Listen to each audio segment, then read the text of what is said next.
Please, internet, I implore you, shut the fuck up about Metal Gear Solid 5. Just temporarily, just until I play it. Well, look, I know I ranted last week. I was going to get a day one. I was going to be all up in that. But unforeseen circumstances have delayed my endeavors. Listen, let me tell you a little story. I drove into the city. Me and my friends decided to drive into the city to visit another friend who is visiting from California.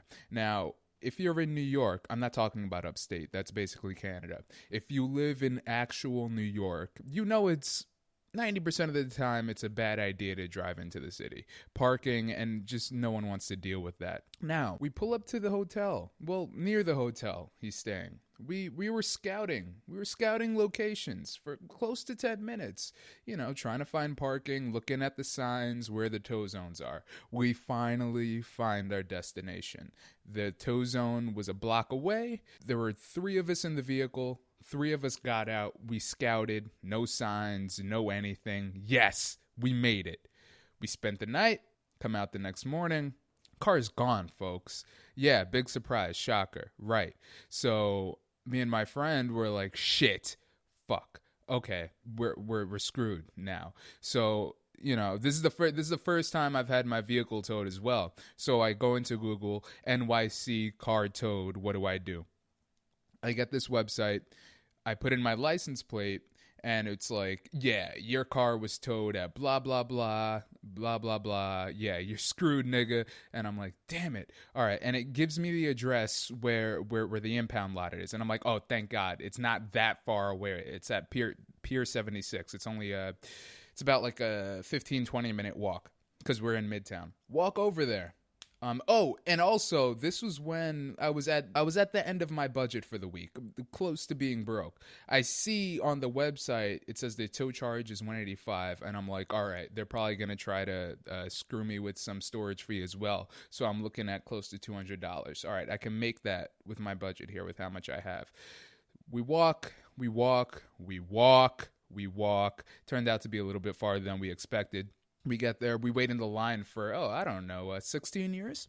And we finally get to the lovely, lovely receptionists there who are just peachy. And they love engaging with people who had just had their days screwed. Man, if there isn't a happier place on earth, it is the NYC impound lot. So we get there, and I'm pulling out my debit card, ready to pay, just whatever. I'm pissed off, but I'd rather just get out. I'd rather just go home because we're already all tired at this point. And the wonderful lady behind the glass tells me, oh, yeah, you thought you were getting your car? Fuck you. We placed the boot 2 hours before, and since you didn't come and pick up the boot within that 2-hour time frame, we're just gonna jack your shit as well. So not only was I charged for a tow in an apparent tow zone where there were no signs, I was also charged an extra $185 for the boot, and also the storage fees. So it came up $370. And of course, we didn't have it. Of course. So we walked our asses back to the Long Island Railroad, and I had to wait until my direct deposit came through, which was 2 days from that Tuesday. So I took the bus to work the next day, which, that was a lovely experience as well. I got to see more of my beautiful neighborhood. And finally, the morning my direct deposit cleared, took the train down, walked, picked up my vehicle. And, New York City, why? Why do you hate your residents? What did we do? Are you just the vengeful god of the Northeast that you think you can impose your will and keep your stranglehold on your residents? What did we ever do? What? And where the fuck do you get off double charging someone for the same violation? How is it $185 for a tow and another $185 for the boot, minus an additional 2 days of storage fees that I accrued because we didn't have enough initially? Now, they better be glad that bulletproof glass was there. I swear, it was just going to be a parade of bitch slaps up and down that fucking line, including the janitor. And it's useless arguing arguing because they don't give them any power to do anything. They're just cashiers who hate their lives and decisions, and they've turned that hate onto your life too. I should have just, when I got there to pick up my car, I should have just like rubbed the cash on my crotch before I handed it to them if I wasn't sure I wouldn't get like 16 different types of herpes. But anyway, I have my car. That's the good in all of this, but messed up my budget. I can't sprint for a $60 video game right now, so I'm gonna wait till next week. And knowing the internet is a minefield of spoilers, I've just decided to hang back for a little bit, because I've been looking forward to Metal Gear Solid 5 forever. And just the story, that story, it's just rife for people want to talk about it. It's just you just want to bite into it. So I'm gonna hang back because I know the internet is not one for being quiet. So I'm gonna be laying in the weeds for a little bit. On to better things. Uncharted 4. We have a release date. Naughty Dog has finally announced it. It's coming to the PS4 on March 18th. They don't have the holiday rush because Microsoft, their holiday 2015 lineup is insane. They're looking like Sony actually of the past couple of years with all the exclusives they have. People are saying this is going to be the holiday of Microsoft, where we finally might see them surpass the PS4. They finally have a cheaper price. They finally have more exclusives, but I don't know. I still don't think it's going to happen because they still have a little bit of that agita on them. Some of that funk from the 2013 debacle when they initially rolled it out. Like I said, even if Uncharted 4 was moved up to the holiday, I don't think they needed to release it during the holiday, I'm saying, to compete, because I really think PS4 is still going to outsell Xbox One, because honestly, like the people that aren't invested into the gaming landscape like we are, a lot of them probably still think, and I've heard it on occasion, they're still like, that thing can't play used games, right? A lot of the stuff that Microsoft has been doing the past 2 years to appease gamers still didn't make it into the bigger mainstream conscious. They still just hear the screams from that 2013 E3 where Sony just came out and destroyed them, just peed in their Fruit Loops. And also, Microsoft is having Tomb Raider come out. It's a timed exclusive. It's actually not coming to PS4 till 2016, so they locked that bitch up. That's supposed to be their Uncharted rival. Even though, honestly, the gameplay is pretty different. Uncharted is more like a Michael Bay movie. Tomb Raider is like, well, at least the last Tomb Raider was like some torture fantasy. Jeez, like I have never seen a woman get beat the fuck up as much as in that last Tomb Raider game. It was still a good game. It was good, but jeez, those death animations, man. God. And with Uncharted 4, there's been a lot of pre-release talk about, how Naughty Dog, they got rid of Amy Hennig, the story runner for the series. And now I believe Neil Druckmann is taking over the story, the guy that penned Last of Us. A lot of people are saying the story might not be as good, but I don't know. Because Uncharted 3, while I would say I played that game more than Uncharted 2 because of the multiplayer, the story, it still wasn't as good as Among Thieves, the second iteration. I don't know if the dip in quality could be attributed to Hennig. Maybe that's why they decided to make a change. But I gotta be honest, I really love Last of Us. And so do a lot of people. Just look at the sales. I really think Last of Us has sold more individually than any Uncharted game. And, that has to do with the pedigree of Naughty Dog as well from the Uncharted game. So Uncharted definitely did help in that. But in terms of the story, I feel like Last of Us was a little bit more stronger than the third game. And now we're kind of seeing a new regime. Well, not really a new regime, just a new set of hands that are on the story. I'm excited to see where it goes. I hope it doesn't get serious like The Last of Us, because one of the big attributes of the Uncharted series is just the swashbuckling nature of it. Like, you feel like you're in an Indiana Jones movie. You're like, oh yeah, what's next? You're just like mainlining adrenaline from beginning to end. They're probably going to have a little bit more exposition on Drake's story, like in the third game. In one of the E3 previews, Sully was talking about Drake's brother, and it's called A Thief's End. So I don't know if Drake... I really hope they don't kill Drake, because that just seems like it goes against the Uncharted vibe, you know? Drake is always supposed to get out, wink at the camera, and, you know, hop in a speedboat or something. And what has me very excited about this is also this is supposed to be the team that worked on Uncharted 2 originally, because after Uncharted 2, Naughty Dog split into two teams. Yeah, I can't talk, folks. Naughty Dog, they split into two teams. The original Uncharted 2 team went to work on The Last of Us, and the other team worked on Uncharted 3.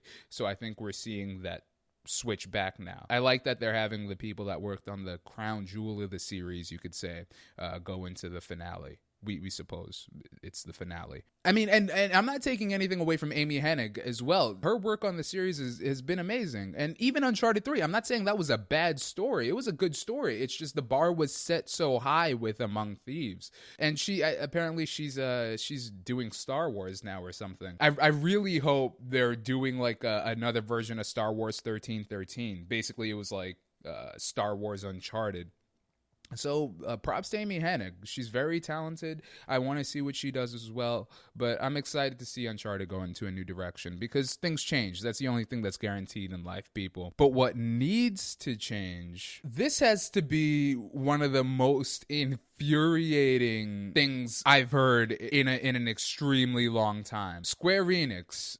Just saying that name. Their upcoming game, Deus Ex Mankind, the sequel to the critically acclaimed 2011 Deus Ex Human Revolution, they have announced one of the most fucked up pre-order structures I have ever heard. Now, you know how I feel about pre-orders. There's no reason to pre-order a motherfucking game in 2015. And I'm pulling up this article here from Forbes, Paul Tassi.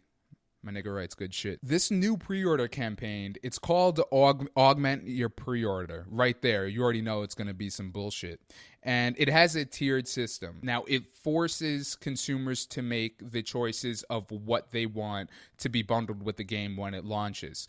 You're paying extra to move up the tiers. So at each level, you have a choice about which stuff you're not going to get. So tier 1, it makes you choose between 3 skin packs, ARM loadouts for the game itself. Tier 2 makes you choose between a digital art book. Like, who the fuck wants a digital art book? Jesus, there's Google Images or a soundtrack sampler. Tier 3 just gives you an extra in-game mission. Tier 4 makes you choose between a digital comic book and a novella. And Tier 5 is an early release of the game, 4 days before the official launch. Ooh, 4 days. Oh, look at me, fancy, VIP. Now, the tiers are unlocked the more people that pre-order the game. So you're supposed to tell other people to pre-order it for you to all maximize the potential, which is bullshit, by the way, because of course they're going to hit all the tiers. They don't want to make it look like there's no hype for the game. And they didn't tell you how many people have to pre-order it. They just left that nebulous. No one knows the actual number. And the worst part is, if you're a greedy gamer that just wants all the content in the game that you motherfucking paid for, you have to spend $150 on their collector's edition, which comes with some stupid fucking plastic statue of Adam Jensen. Like, no one gives a fuck about Adam Jensen. It's a good game. It's good gameplay, but seriously, no one gives a fuck about Adam Jensen. I didn't ask for this. Yes, Square Enix, none of us asked for this bullshit. And they're trying to make it resemble the skill trees in the games. You know, you work up and you get the skill and, you know, you pick and choose. But don't fuck around with my money. Like, how dare... What happened to the days where they would make the product, I buy the product, and I receive it? Like, what why are you fucking around? And it's August. This game doesn't come out till February 2016. Like, fuck, I didn't even play Metal Gear yet. I didn't even finish The Witcher. Can you calm the fuck down, Square Enix? Like, who do you think you are? You and New York City, why do you hate us? They try to veil their money-grubbing bullshit by giving it cute names like Augment Your Pre-Order. You know what? I think it was like Ion Storm, the developer. I liked Deus Ex, the original. And, you know, they wanted to save money there, too, by outsourcing their fucking boss fights, which all sucked. So you skimped on that too. Now you want more money out of my pocket. Go fuck yourself. And you already made the assets that you put in the game. And those assets are contingent, like you budgeted that based on the $60 price point, or else you wouldn't have made it, because you can't guarantee people buying that $150 collector's edition, which is ridiculous. You made all that knowing, budgeting, that you're only going to be getting money for this $60 game. Like, you're just nickel and diming. You're trying to figure out more ways to spend $150 on a $60 product. There better not be microtransactions in this game. You do not. The bitch slaps are only going to continue. I'm sorry. And you know what the worst part is? I was looking forward to the new Deus Ex game. Like, I really was. Boss fights aside, that game was fun. Like, I like sneaking around. I like choosing my own path.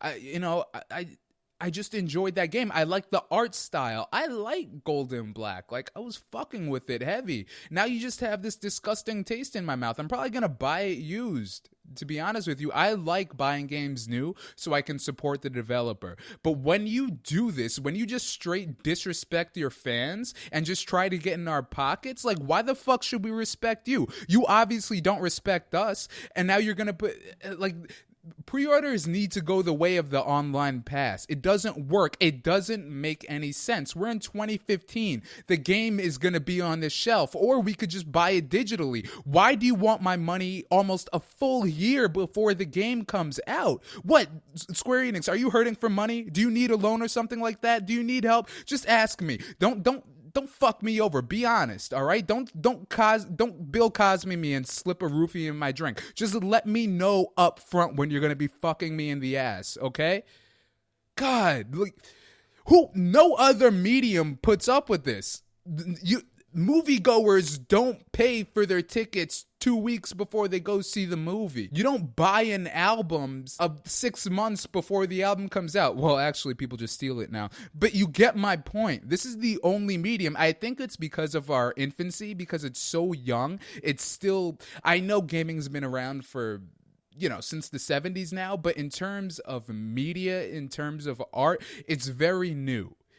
And we're still in the growing stages of it, and we're still going through growing pains. And since it is an interactive media, it's a lot more malleable. It changes quicker than any other form. So I feel as consumers, we need to respond to that by not paying for this shit. The only thing they listen to is money. Listen, the goal of a company is to make money. That's it. There's nothing else. And customer service, the customer's always right. They only do that so it doesn't hinder their making money. A corporation doesn't have a soul. A corporation doesn't have a mind, a body. It's a corporation. So the only thing they listen to is money. So we need to speak with our money and not buy into this, because it only makes it continue. And you know what? I thought this was starting to go away because I haven't seen this in a while. But wow. Like, who thought this was a good idea? I hope he or she has been exiled, whichever executive it was, has been exiled by Square Enix to sit in the corner of the office with a dunce hat on their head. Who thought of this? How much crack did you smoke? Yes, I'm reading this article. Paul Tassi, I fuck with you. In quotes. And he placed periods after every single word. There is no reason to ever pre-order. Okay.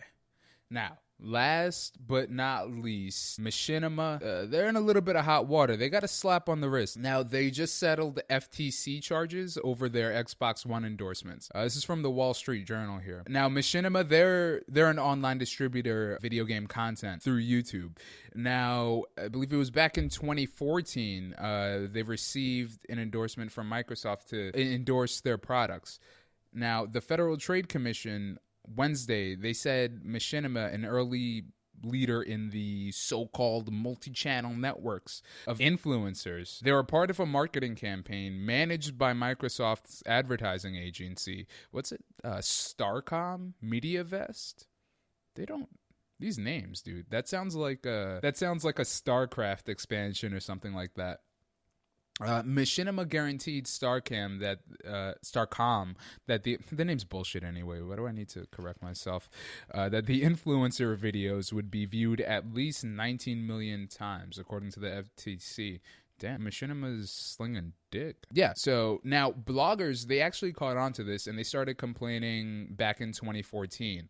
Machinima and Microsoft said the companies had a regular marketing agreement, although Machinima later added that it normally requires channel partners to disclose promotions, which they didn't.